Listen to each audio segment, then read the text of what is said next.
আপনি একটা ভালো প্রসঙ্গ তুলেছেন সেনাবাহিনীর প্রসঙ্গে এবং শেখ হাসিনা পালিয়ে যাবার পরে সদরে যারা সেনাপ্রধানের সঙ্গে বৈঠকে ছিলেন আপনি তার মধ্যে ছিলেন এবং আমরা তখন সেনাপ্রধানের কণ্ঠে যেটা বোঝার চেষ্টা করেছি যে তিনি তখন অত্যন্ত গুরুত্ব দিয়েও আপনার কথা একাধিকবার বলেছেন। আমি একটু বুঝতে চাই যে তাদের মাইন্ডসেট তখন কেমন মনে হয়েছিল। আজকে সেনাবাহিনী সেনাপ্রধানকে নিয়ে প্রায় নিয়মিত অনেক ধরনের কথাবার্তা, এমনকি সরকারের সঙ্গে সংশ্লিষ্টরা অনেক কথা বলছেন। আপনি তো মানে বডি ল্যাঙ্গুয়েজ সব মিলিয়ে আমি আপনাকে একটা কথা বলি, আমাদেরকে প্রত্যেকটা জিনিস পার্সপেক্টিভ অনুযায়ী দেখতে হবে।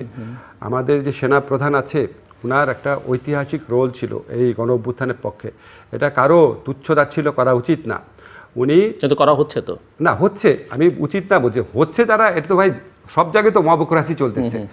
এখন আপনার এটা বুঝতে হবে যে উনি শেখ হাসিনার নিয়োজিত সেনা প্রধান ছিলেন, উনি শেখ হাসিনার আত্মীয় ছিলেন। উনি এরকম একটা সময়, এখন আপনার মানুষের অবদানকে ছোট করার জন্য নানান কথা বলা হয়, আপনার ক্ষেত্রে হয়, আমার ক্ষেত্রে হয়, যে যারে বলতেছে সবাই সবার গালি দিচ্ছে, সবাই সবাইকে দোষ দিচ্ছে। ইউনূস স্যারের অবদান ছোট করছে না, উনি কি করেছে জুলাই গণঅভ্যুত্থান এসব প্রশ্ন তোলা হয় না, আপনার প্রশ্ন তোলা হয় না, আমার প্রশ্ন তোলা হয় না, আপনি নাকি ভারতের দালাল, আমি ভারতের দালাল, সবই তো বলা হচ্ছে। এই যে সামগ্রিক আক্রমণ প্রক্রিয়া, এই আক্রমণটা সম্ভবত ওনার ক্ষেত্রে আসতো না, যেহেতু উনি একটুখানি ওপেন আপ করেছে, কিছু কিছু ব্যাপারে কথা বলা শুরু করেছে, নাহলে এই সুযোগটা থাকতো না। আমি ব্যক্তিগতভাবে আপনাকে বলি, এটা আমার ব্যক্তিগত অভিমত, আমি কাছের থেকে দেখে আমার কাছে মনে হয়েছে এই গণ অভ্যুত্থানের প্রতি ওনার প্রচণ্ড শ্রদ্ধাবোধ আছে। ওনার সাথে যখন আমার কথা হয় উনি বারবার দুইটা কথা বলেন। হ্যাঁ, এখন ধরেন আপনি বলতে পারেন আচ্ছা সেনাপ্রধান এগুলি বলতে পারেন নাকি, ভাই এরকম একটা প্রায় বিপ্লব গণ অভ্যুত্থানের পরে মানুষের আর ডিফাইন্ড রোল থাকে না, অনেকের ডিফাইন্ড রোল, তারা তো একার্থে স্টেক হোল্ডার, কারণ তারা যদি সমর্থন না রাখে বা তারা যদি অন্য কোনো ভূমিকা যায়, সরকার তো উনারাও তো একদম আনস্টেবল হয়ে যায়। এক্স্যাক্টলি, উনারা যে সেনাবাহিনী যে রোলটা রেখেছে, সেনাপ্রধান যে রোলটা রেখেছে, উনারাও তো গণ অভ্যুত্থানের একটা কম্পোনেন্টে পরিণত হয়েছে দেরিতে হলেও। ফলে ওনার সাথে যখন আমার ব্যক্তিগতভাবে বিভিন্ন সময় দেখা টাকা হতো, প্রথম দিকে বেশি দেখা হতো বিভিন্ন প্রোগ্রামে, ওনাকে দেখতাম ওনার দুইটা ব্যাপারে খুব আকাঙ্ক্ষা আছে। একটা হচ্ছে কিছু সংস্কার যেন করা হয় দেশে, আরেকটা হচ্ছে যে আমাদের একটু মানে দেশ আনস্টেবল যেন না হয়ে পড়ে, তাড়াতাড়ি করে ইলেকশন প্রসেস আসার জন্য। আমার কাছে মনে হয়েছে ওনার সবসময় আশঙ্কা থাকে কি, ইলেকশন যত দেরি হবে তত দেশের মধ্যে বিভিন্ন ধরনের চক্রান্ত ষড়যন্ত্র হতে পারে। আরেকটা কথা উনি সবসময় বলতেন, উনি আর্মিকে বেশি দিন বাইরে রাখতে চান না, সম্ভবত 1/11 এক্সপিরিয়েন্সের কারণে আর্মির মধ্যে সিভিলিয়ান ভাইস ঢুকে যেতে পারে। আমি ফ্র্যাঙ্কলি আপনাকে বললাম, তো আমার কাছে ওনাকে যেভাবে পোট্রে করা হয় কিছু কিছু মাধ্যমে, আমার কাছে মনে হয় অবিচার করা হয় এবং উস্কানিমূলক বক্তব্য দেওয়া হয়। এবং আপনি যেটা বলছেন, তবে আপনাকে এটাও বলে রাখি, আমি এটাও বলে রাখি with due respect to Waqar ভাই, উনি আপনার এই যে ইনক্লুসিভ ইলেকশন এই ধরনের কথা যদি উনি না বলে এটা ভালো, কারণ উনি না বললে ভালো, কিন্তু যখন আপনারা পরিষ্কার করে বলেন না তখন অ্যাজ এ স্টেক হোল্ডার তিনি যদি বলেন, কারণ তারও এখানে স্টেক আছে, তার সশস্ত্র বাহিনীর স্টেক আছে এবং উনি যেহেতু লিড করছেন বলতে পারেন। তবে হয় কি আপনার, কারণ আমরা তো ঠিক 2007-8 যা দেখেছি সেই হিসেবে ওনারা তো প্র্যাকটিক্যালি কিছুই বলছেন না, করছেন না। জি আমি বলি আপনাকে, বলতে পারেন। ধরেন আপনার অগাস্টের মাসের প্রথম 2-1 দিন, প্রথম 2-1 সপ্তাহ তখন যদি বলতেন, এখনকার রোলটা তো ডিফাইন, তখন বললে তো মনে হতো যে উনি প্রভাব বিস্তার করবার চেষ্টা করছেন। কিন্তু এখন যেহেতু সমাজের নানা মহল থেকে নানা রকমের প্রশ্ন উঠছে, রাজনৈতিক দলগুলো থেকে নানান কথা উঠছে, ইভেন আমি তো পলিটিক্যাল পার্টিগুলোকে এটাকে নিয়ে খুব বেশি আমি আপনাকে বলি, ধরেন পৃথিবীতে কে ভালো কাজ করছে, কে ঠিক করছে, কে বেঠিক করছে, এটা তো আমার কথায় নির্ধারিত হবে না। আপনার বক্তব্য সঠিক হতে পারে, কিন্তু আমার মতে মানে দেশে যেই পরিমাণ সেন্সিটিভিটি তৈরি হয়েছে আওয়ামী লীগের সম্পর্কে, আওয়ামী লীগের সভানেত্রী লেথাল ওয়েপন ইউজ করার জন্য আদেশ দিচ্ছেন, এই করছেন সেই করছেন। আওয়ামী লীগের সকল পর্যায়ের নেতৃবৃন্দ, সবচেয়ে ভালো নেত্রী যেটা দেখেন সেটার পিছনেও সেও একটা না একটা কুৎসিত নির্বাচনে ইলেক্টেড লোক। তো এরকম পরিস্থিতিতে এটা নিয়ে মানুষের মধ্যে প্রচণ্ড সেন্সিটিভিটি কাজ করে। ধরেন আপনাকে আমি ফ্র্যাঙ্কলি বলি, আমি ফ্র্যাঙ্কলি বিশ্বাস করি, ভুলে যান আমি উপদেষ্টা, আমি মানুষ হিসেবে বিশ্বাস করি আওয়ামী লীগকে আবার যদি নির্বাচনের সুযোগ দেওয়া হয়, আওয়ামী লীগ দেশকে আবার দোজক বানানোর চেষ্টা করবে। তার কাছে এত টাকা আছে এবং তার মধ্যে কোনো রিমোর্স নাই, সে যেটা করেছে এই জুলাই হত্যাকাণ্ড, এটা কোনো রিমোর্স নাই। তো যার রিমোর্স নাই এবং যার কাছে এত টাকা আছে, যার কমপক্ষে 15-20% মানুষ যাদের অন্ধ সাপোর্টার, তারা দেশকে আবার মানে দোজক বানায় ফেলার মতো। কিন্তু সেই সিদ্ধান্ত কে নেবে? না, সেই সিদ্ধান্ত কে নেবে? এটা নেবে পলিটিক্যাল, আমি আপনাকে বলি, সেই সিদ্ধান্ত পলিটিক্যাল পার্টি নেবে, সেই সিদ্ধান্ত বিচারিক প্রক্রিয়া আসতে পারে, সেই সিদ্ধান্ত নির্বাচন কমিশন নিতে পারে। আমি ব্যক্তিগতভাবে মনে করি এই বিষয়টা নিয়ে আর্মি চিফ আপনার যদি কথা না বলেন ভালো হয়, বুঝছেন, ওনার এই বিষয়ে কথা বলে উনি নিজেকে এক্সপোজ করে দিচ্ছেন, কারণ এই আকাঙ্ক্ষার বিপক্ষে বহু মানুষ আছে। ইনক্লুসিভ ইলেকশনের কথা তো প্রায় সবাই বলছে, মানে একটা স্ট্যান্ডার্ড ইলেকশন মানেই তো ইনক্লুসিভ ইলেকশন, ইভেন জাতিসংঘ বলছে। জি, জাতিসংঘ বলেছে, জাতিসংঘ ইনক্লুসিভ ইলেকশন বলে নাই জিল্লুর, জাতিসংঘ বলেছে দল নিষিদ্ধ করার বিপক্ষে। আমি আপনাকে দুটো জিনিস ক্লিয়ার করি, জাতিসংঘের রিপোর্টে ইনক্লুসিভ ইলেকশন বলে নাই, জাতিসংঘের রিপোর্টে বলেছে দল যেন নিষিদ্ধ করা না হয়। অন্তর্ভুক্তিমূলক ইলেকশন, ইনক্লুসিভ ইলেকশনের কথা বলা মানে ফ্যাক্ট ফাইন্ডিং রিপোর্টে না, অন্য এমনিতে না।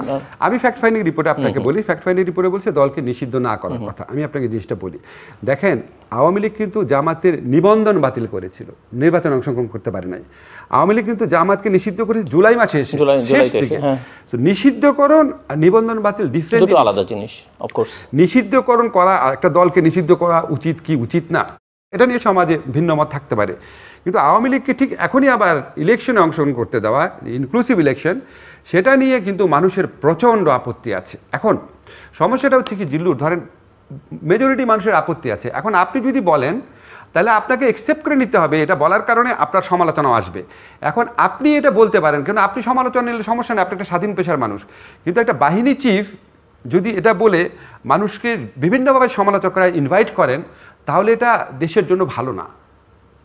কাজে এইসব ব্যাপারে এটা এই পয়েন্টে বিশেষ করে আমি মনে করি, মানে আমার ব্যক্তিগত অভিমত, আই মে বি রং, মানে এমন তো হতে পারে, আমরা তো আর জানি না যে উনি হয়তো ওনার মেসেজটা আপনাদেরকে বলতে আমি সরকারকে কনভে করেছে, বাট সরকারের রেসপন্স পাননি, সো ওনার কাছে মনে হয়েছে যে বলা প্রয়োজন। আমি একটু গোড়ায় যাই, যেখান থেকে আমরা আলোচনাটা শুরু করেছিলাম, ওই যে সরকারটা যেভাবে গঠিত হলো, এই সরকারে কার শেয়ার কতখানি? আমিন এই সরকারে এই ছাত্রদের শেয়ার কতখানি, বিএনপির কতখানি, জামাতের কতখানি, আর্মির কতখানি, বা ইন্টারন্যাশনাল কমিউনিটির আপনার কতখানি? আমি একটু এই শেয়ারিংটা বুঝতে চাই। শেয়ারিং তো কিসের শেয়ারিং? না, কার নমিনিরা কত ভাগ শতকরা হিসেবে বা যে কোনো ভাবে? আমি ছাত্রদের থেকে যেটা শুনেছি, ধরেন মানে এখানে কারা ডমিনেট করছে? যেই 50% আমি জানতামই না উপদেষ্টা যারা হয়েছে, আমি ছাত্রদের যেটা শুনেছি তারা বিএনপির মতামত নিয়েছে। তারা মতামত নেয় একটা, আরেকটা হচ্ছে না, তারা নিজেরা লিস্ট করেছে। আমি আপনাকে নাম বলতে পারবো না এখানে, বিকজ এটা বলা শোভনীয় হবে না। তারা যেই একজনকে চেয়েছিল, বিএনপি থেকে স্ট্রং অবজেকশন আসার পর সেটা বাদ দিয়েছে। আবার তাদের লিস্টে যে ছিল না, ধরেন তারা বলেছিল উনি আন্দোলনকালীন সময় তো আমাদের সাথে ছিল না, সেরকম একজন আবার বিএনপির কথায় আসছে। আবার এমন একজন আসছে যার সম্পর্কে আমি জানতামই না আসবে, সে জামাতের কথায় আসছে। সো ছাত্ররা নিজের ইচ্ছা সবকিছু ডিসাইড করে না। সেজন্য বলছে যে কার প্রাধান্য বেশি এখানে। না, আমি আপনাকে শুধু প্রাধান্য তো আমি বলতে পারবো না আপনাকে, কিন্তু আমি আপনাকে এটা বলতে পারি, ছাত্ররা পলিটিক্যাল পার্টি যারা আছে, আন্দোলনে যারা শক্তি আছে, সবার সাথে হয়তো কথা বলা নাই, যাদের সাথে কথা বলে না তারা খুবই মাইন্ড করতে পারে, কিন্তু ওইখানে এত সময়ের সীমাবদ্ধতা ছিল, এত একটা তাড়াহুড়া পরিবেশ ছিল। বাংলাদেশের ইতিহাসে কোনো কেয়ারটেকার গভর্নমেন্ট এভাবে হয় নাই জিল্লুর। আমরা জানতাম একটা কেয়ারটেকার গভর্নমেন্ট হবে, সবাই আলোচনা করে টোরে লোকজন ঠিকঠাক করে প্রস্তুতি নিয়ে, এটা চট করে হয়ে গেছে। 5 তারিখে শেখ হাসিনার পতন ঘটবে এটাই কজন ভাবছে। ফলে এটার মধ্যে কিছু তাড়াহুড়া থাকতে পারে, কিন্তু আমার তাদের ইন্টেনশন নিয়ে আমার কোনো প্রশ্ন নাই। তারা সিলেক্টিভলি আছে, ওর সাথে কথা বলবো না, ওর সাথে কথা বলবো না, এটা না। যেমন ধরেন আমি যেটা জানি যে আন্দোলনকালীন সময় আপনার যে ভূমিকা, আমি ছাত্রদের মুখে শুনতাম অত্যন্ত হাইলি রেসপেক্ট করে আন্দোলনকালীন সময় আপনার যে ভূমিকায় আছে। এখন হয়তো আপনি সামনে আছেন দেখে উদাহরণ, হয়তো সরকার গঠনের ব্যাপারে আপনার পরামর্শ হয়তো নেয় নাই, কিন্তু ওইটা ইচ্ছা করে আমি মনে করি না যে আমার তো গুরুত্বপূর্ণ আমার মতামত নিতে হবে। স্টেক হোল্ডার বলছে না, আমি আপনি সামনে আছেন দেখে উদাহরণ দিচ্ছি। ওরা ডেলিভারিটি আছে, ওর সাথে কথা হলো, ওর সাথে কথা হলো, এটা করে নাই। আর আমার সাথে যে কথাগুলো বলেছে, আমি আপনাকে বারবার বলতেছি, ধরেন 50%-এর ব্যাপারে আমি কোনো ধারণাই ছিল না, এবং আমিও যাদের নাম প্রপোজ করেছি সেখানে 60% তারা আমার প্রপোজালে 3 রকম রিয়াকশন দেখিয়েছে। একটা বলছে স্যার এটা তো আমাদের লিস্টে অলরেডি আছে, তারপর আরেকটা বলছে স্যার এটা একটু দেখতে হবে, আরেকটা হচ্ছে স্যার না উনি তো আমাদের সময় আন্দোলনে আমাদের সাথে 15 বছর উনি কী করেছে। তো 3 ধরনের রিয়াকশন। তো আমার কথা কীভাবে শুনেছে, ঠিক না? এখন ধরেন আমাদের একজন মহিলা উপদেষ্টা, ওনার নাম বলার সাথে সাথে ওরা বলো স্যার ওনার নাম তো আমাদের লিস্টে আছে, ওনার নাম সবার কাছ থেকে আসতেছে। রেজওয়ানার কথা, রেজওয়ানার নাম সব মহল থেকে আসছে। তো এটা তো আমার কথা তো হয় নাই, এগুলো অলরেডি তারা ডিসাইড করে রেখেছে। এবং তারা 3টা দিন আমি যতদূর জানি আর কি, যত মানুষের সাথে পারে কথা বলার চেষ্টা করেছে, সবচেয়ে বেশি কনসালটেশন করেছে বিএনপি আর জামাতের সাথে।